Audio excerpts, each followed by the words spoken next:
Halo semua, selamat datang di Cinemager.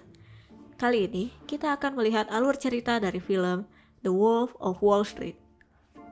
Selamat menyaksikan.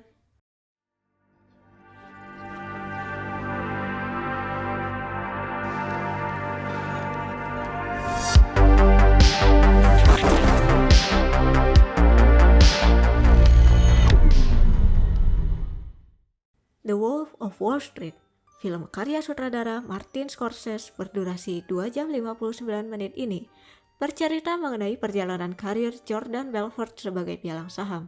Film ini dibuka dengan iklan mengenai Stratton Oakmont, sebuah perusahaan yang bergerak di bidang saham.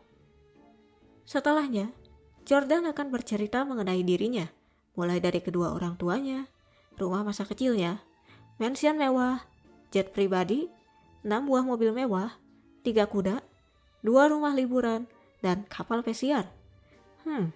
Dilihat-lihat, ini orang agak ria juga ya. Selain itu, Jordan juga punya istri yang cantik loh.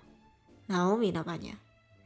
Dia juga bercerita mengenai kecintaannya terhadap uang, narkoba, dan seks. Jangan ditiru ya teman-teman.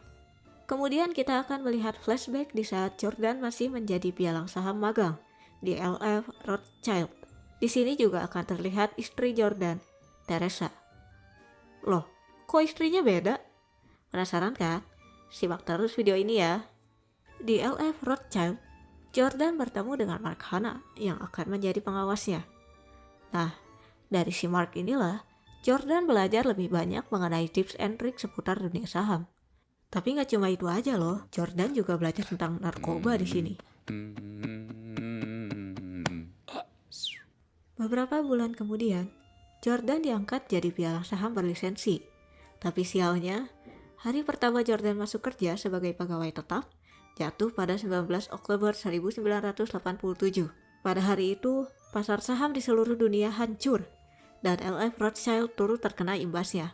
LF Rothschild tutup dan Jordan yang baru saja merasakan hari pertamanya sebagai pialang saham berlisensi harus menerima PHK dari perusahaan.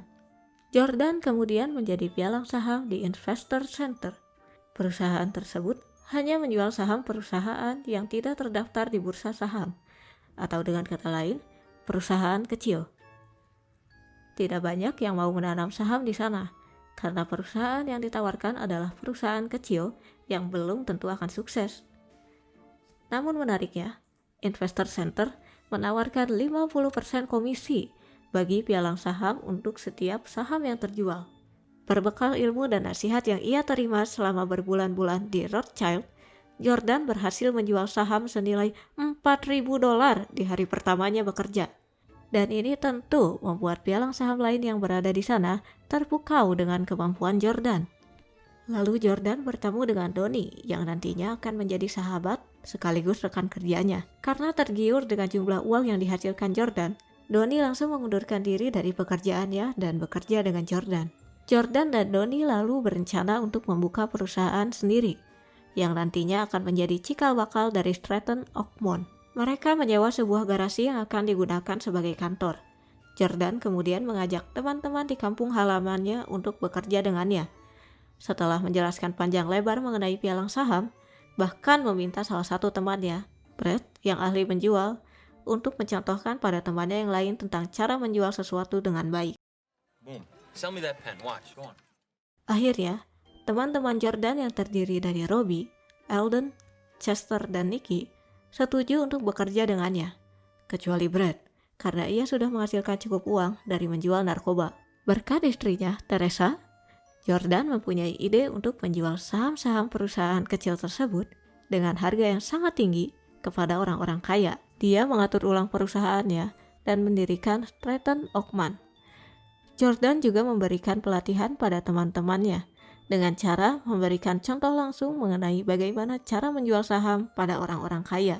Dan hasilnya, mereka semua berhasil menjual berbagai saham dengan nilai ribuan dolar.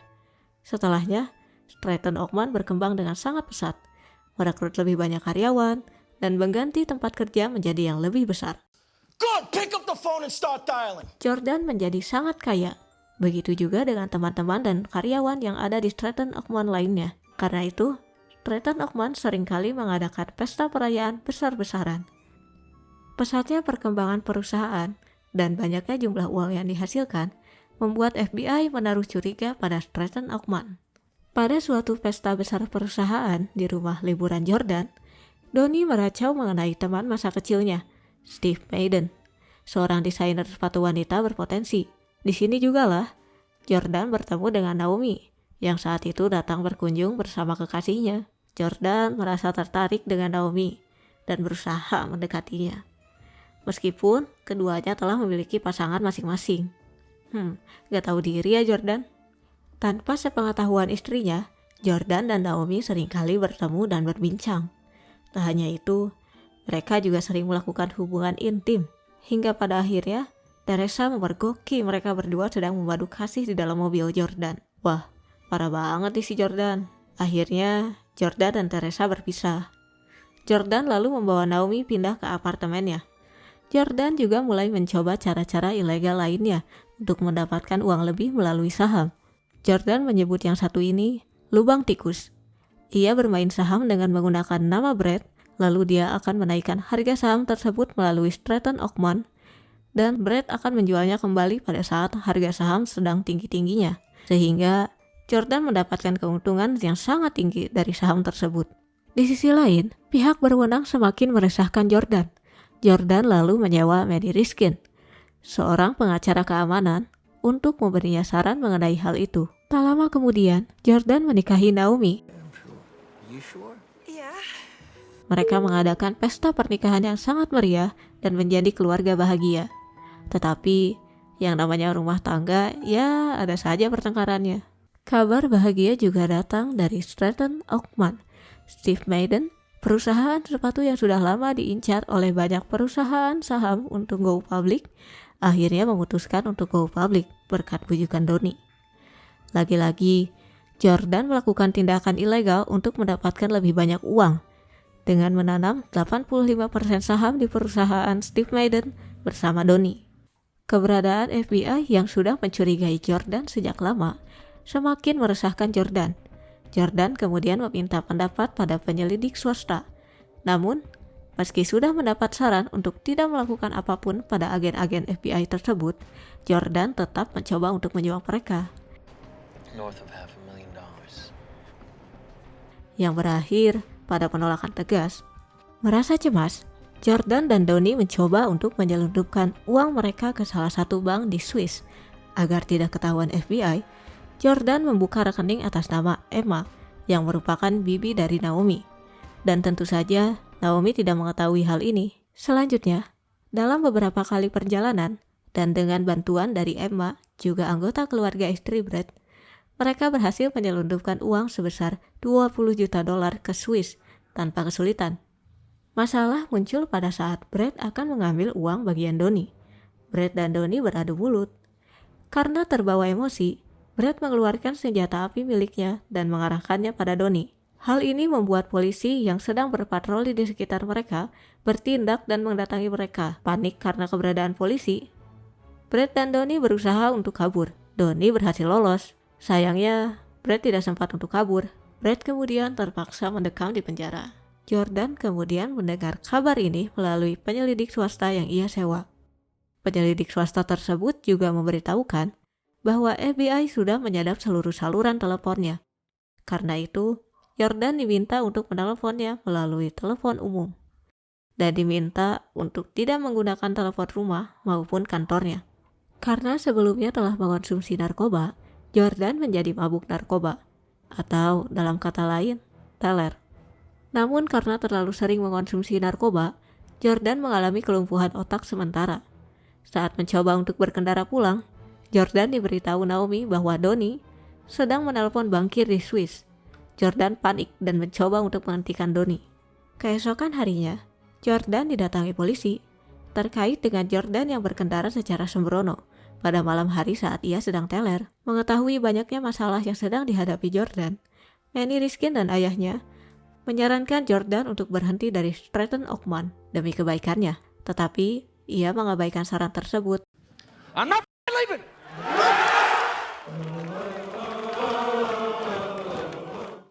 Selanjutnya, para pegawai terutama petinggi Stratton Oakmont harus diinterogasi pihak berwenang selama berbulan-bulan. Tetapi, mereka berhasil lolos dari itu semua.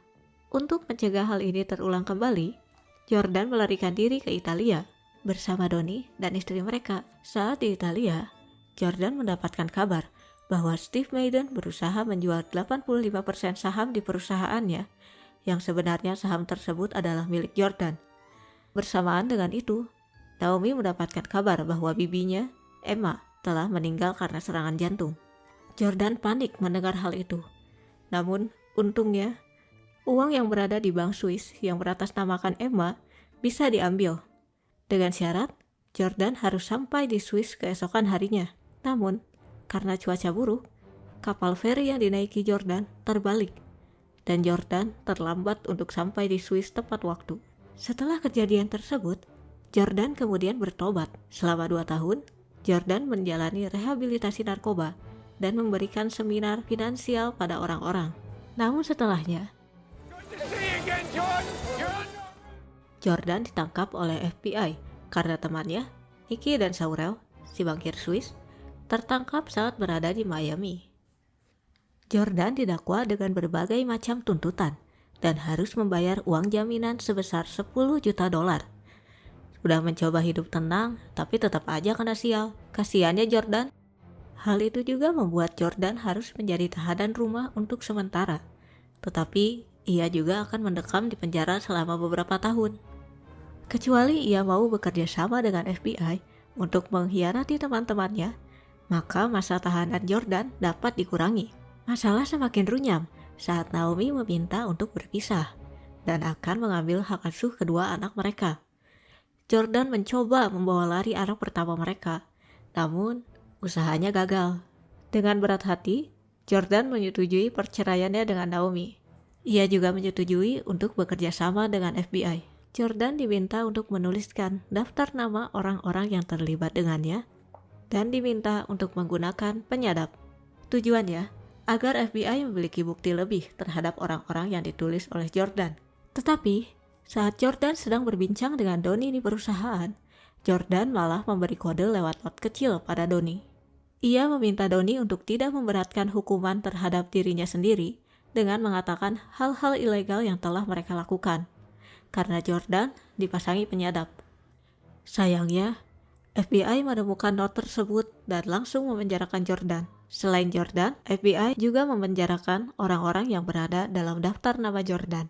Setelah bebas dari penjara, Jordan hidup sebagai motivator bagi orang-orang yang ingin menjadi kaya. Sell me this pen. Nah, itu dia alur cerita dari film The Wolf of Wall Street.